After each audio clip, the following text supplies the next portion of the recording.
This episode of Indie Mogul is brought to you by Storyblocks.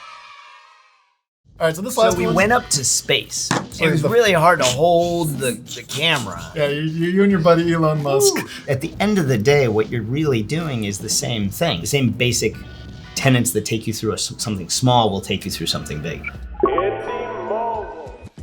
What's going on, Indie Mogul? Today I'm here with Jaron Present. Jaron is the cinematographer behind the movie Rampage, but he's also worked second unit DP on things like Star Wars, Looper. Today we're going to break down 3 scenes from Rampage, of course, a big Hollywood movie. Talk a little bit about not only the script, but also the camera and lenses, lighting, and then finally any secret sauce that you maybe added to each of these scenes and little special things that you added that might have spiced it up a little bit. You ready? I've never been more ready. How was the experience of shooting Rampage? Oh, it's amazing. Brad Payton, the director. One of the things he demands of everybody is that you have a strong opinion. And he's asking you to contribute. It really becomes a really fun collaborative process. What's the biggest difference between working the indie projects, the student film guys, to jumping up to a higher level, working with The Rock and kind of a bigger production team? Politics. You know, obviously, like with more money, there are more toys that you can play with. There's more ways you could approach a problem to solve it. Yeah. But sometimes when you have limitations, it forces you into a creative place. Those limitations will make you find a better solution. You start with the story and what the visual storytelling should be. So we have 3 scenes here, 3 different movie scenes that we think of come kind of easier to harder. First scene we have.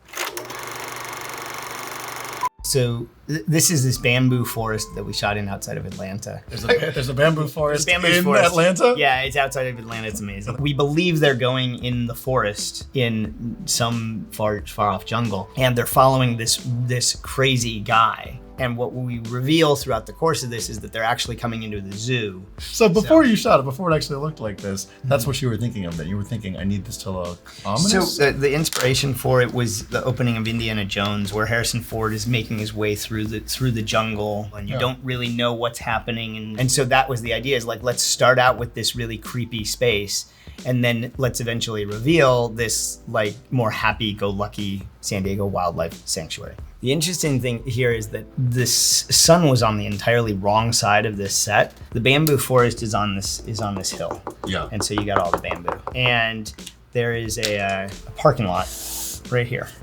We can't look this way towards the parking lot, which would be the obvious way to look so that it's backlit. Because the sun is naturally coming this way. Because the sun does this at this location.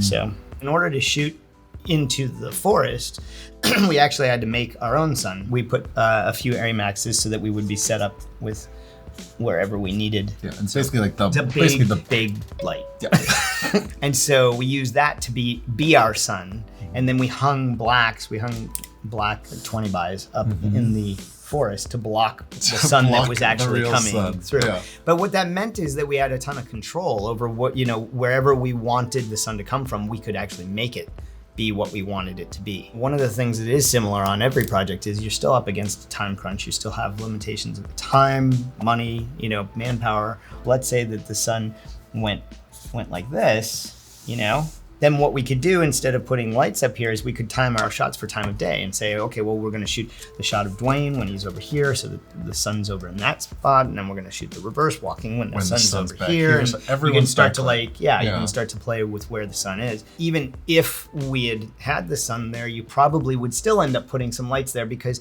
you don't know. You can't say, we just couldn't get that shot of Dwayne. When The Rock is on set, you get the shot of The Rock. So to achieve that, how did you approach it in terms of camera and in terms of lenses? So the whole film was shot on Alexa, shooting anamorphic, so 4:3 standard gate. Brad had a real deep connection with movies of his youth that were all shot anamorphic. So that automatically drove us towards that direction for all of the idiosyncrasies that anamorphic lenses carry. 50 millimeter most 50 of the time. millimeter. We used 50 millimeter on that. It was like 80%? 70? That's a lot. It's a lot. A ton, like a ton of the movie ended up back on the 50. And that's normal, is that you kind of find your center place. Yeah, totally normal. The main qualities that I look for are clarity, what the focus looks like when it is focused, how well can it handle flare. If you slam a light right down the lens, how much does the image fall apart? Can I still put somebody in the foreground with a flaring light straight over their shoulder? Can I still see their face? I need to now know that if we're going to do that lens, then those are the limitations got to work with. Absolutely. It, right? As long I'm gonna draw me a rock right here. This is the rock. Here's our camera, okay? Sure. It's beautiful, right? It's a really good camera. Thanks, I appreciate that. Just like that. And then we would put on the same side as the key. This backlights him, this kind of silhouettes him a little bit, and then this fills him in from Yeah. the side. So, and we had 12 by bleached muzz,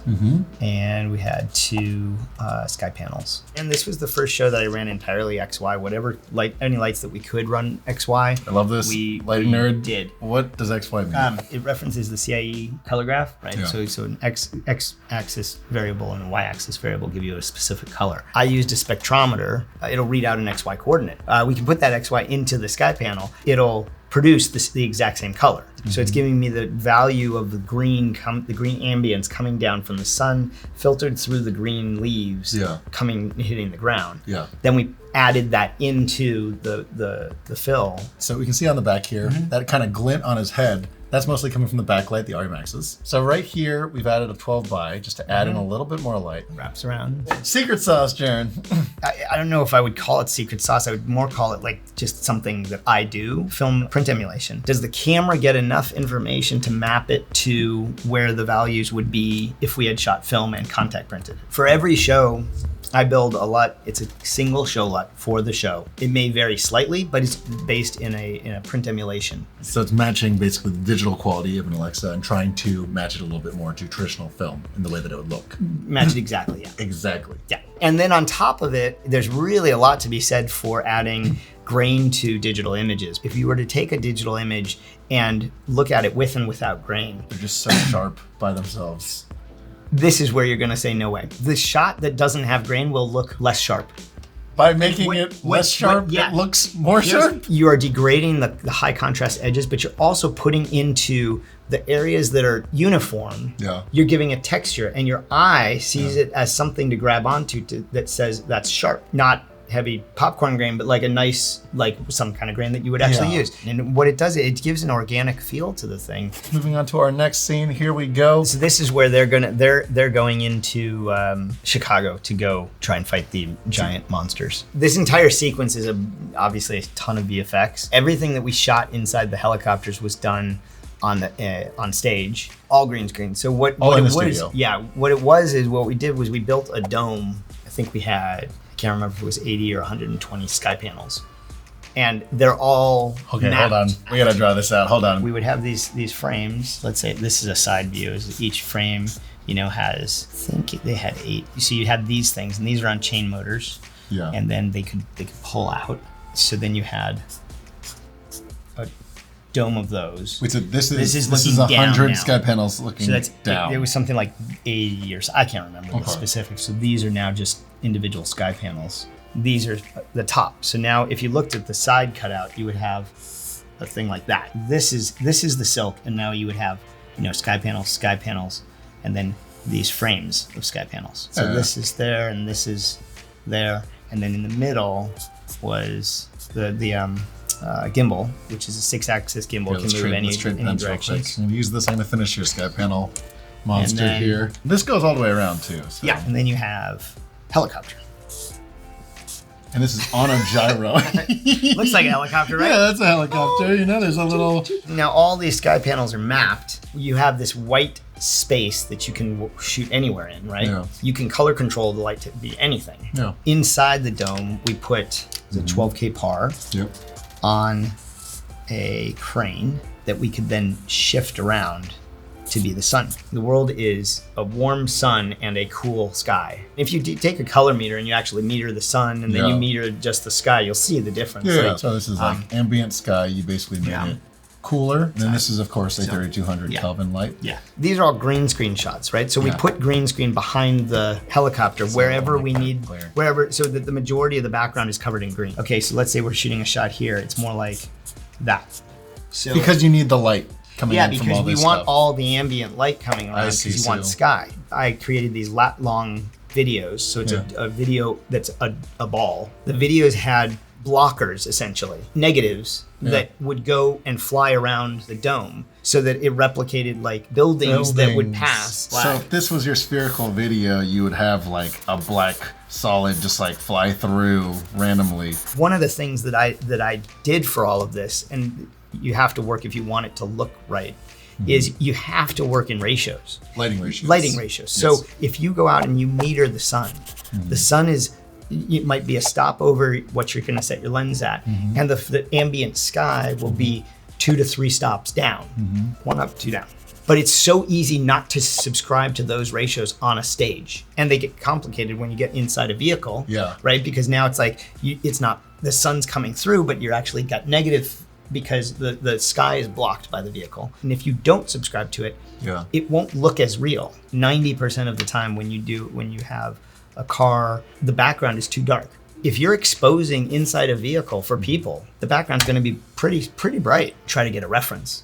Go shoot somebody in a car on a prep day or whatever, just like shoot a piece so that I can send something through to the compositors to say, hey, this is kind of what it looks like. It's super easy. It's like just pull the green screen for a second and we roll a little and then stick the green screen back in. And if you can get any information you can give VFX, it's so helpful. I mean, every time there's an animal, we had the fur. And we just stick the fur in front of the camera. Before we break down our last scene, I want to give a huge shout out to Storyblocks for sponsoring this video. Now, as an educational filmmaking channel, we basically have to show behind the scenes footage of film sets like all the time. And sadly, we do not have the time to go visit a film set every single day. Instead, we rely on Storyblocks to get high quality footage of cinematographers with cameras on their shoulders. And so far, they have not disappointed. The Storyblocks video starts at about $16.58 a month for unlimited downloads, and all of it is royalty free. So stop spending too much money on stock footage. Head on over to storyblocks.com/IndieMogul. And now, back to the episode. All right, for this last scene, we pulled this one.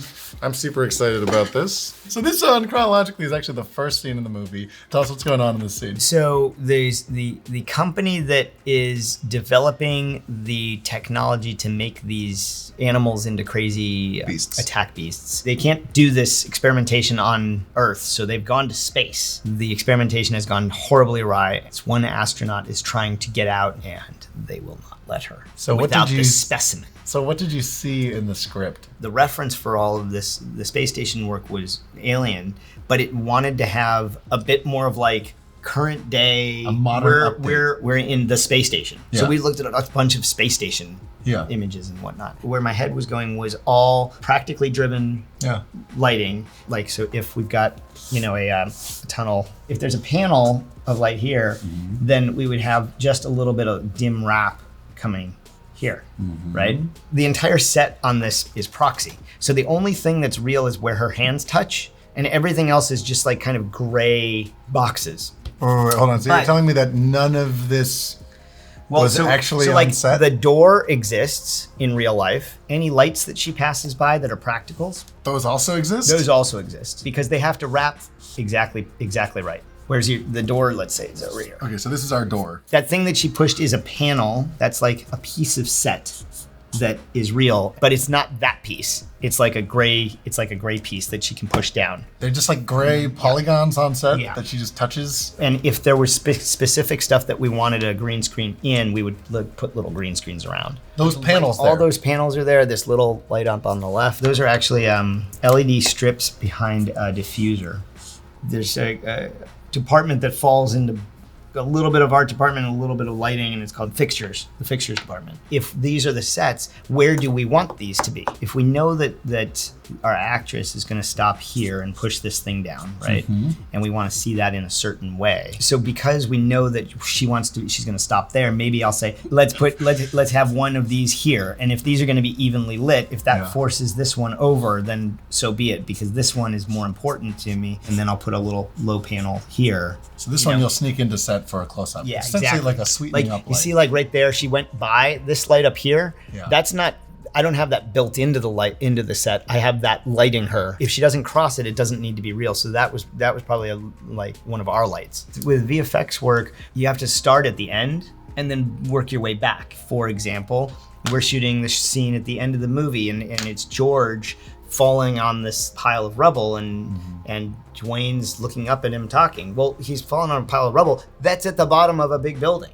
So I can't have light coming this way on Dwayne because there's a big building there. I first think about the world and then think about shots that can exist within that world, and then we build those shots. The hard part with this set, I mean, the real challenge was that if I want her to be silhouetted against something, it's a proxy set. I have to still light the set. When you have a real set, you can say, okay, that's going to be this dim murkiness, and she'll be black in front of dim murky. When it's proxy, you're like, you need to be like, okay, well, I just want, what level of intensity do I want her at? And then a discussion with the VFX artist to say, the VFX supervisor to say, at that point, this is the idea here. What about times when there are these explosions that are happening in the corridors? Little explosions. We had little panels, little LED panels that we would play through a little clip of burning. It would have like, it would just be doing like a little explosion. And that'll give you the light. A little bit of light. The big explosions are, we would have a series of sky panels, and they would be lighting like there's no end on this, right? It just went off. Yeah. And we would put a 12 by, I think it was light grid, a bunch of sky panels behind it. We could program the sky panels to do an explosion effect. And then they would change over to green. Why green? So that it becomes a green screen. Hold on. So you're saying that, okay, you have sky panels. They're in the shot because this right here is a full white silk, basically. Yeah, because we want the wrap of the explosion as she comes away from it. Now we want it to be like whatever they want to composite back there. On this though, are you ever concerned about green light though spilling into your shot? Yes, but remember, it's going against an entirely proxy set that they're going to replace. That's all going to get replaced anyways. So it's not a huge deal. Yeah, you got to start at the end. I think that's secret sauce, unless you have anything else you'd I like don't to know. add to that secret sauce. Hey, Jaron, thank you so much for coming on to the show. Really appreciate it. If people want to ask you questions or anything like that, is that okay? Yeah, JaronPresent.com. Even better. Yes. There you have it, a breakdown of studio and VFX filmmaking with Jaron Present. I want to give a huge thank you to Jaron for actually coming out and talking to us about his cinematography secrets. I also want to thank Storyblocks again for sponsoring this video. So make sure you head on over to the link in the description and give them some love. Honestly, the channel would not be possible without people like Storyblocks. Also, just so you know, we also have a podcast episode with Jaron where we actually go even more into detail for each scene and what it was like to film Rampage. So if you're interested in checking that out, we'll leave that in the description down below as well. But that is it for me, guys. I'm Ted, and thanks for watching Indie Mogul. So you just swap the whole camera. We don't need no stinking SD cards. We just swap the camera. We have 12 of those tiny little overhead cameras and just swap them out.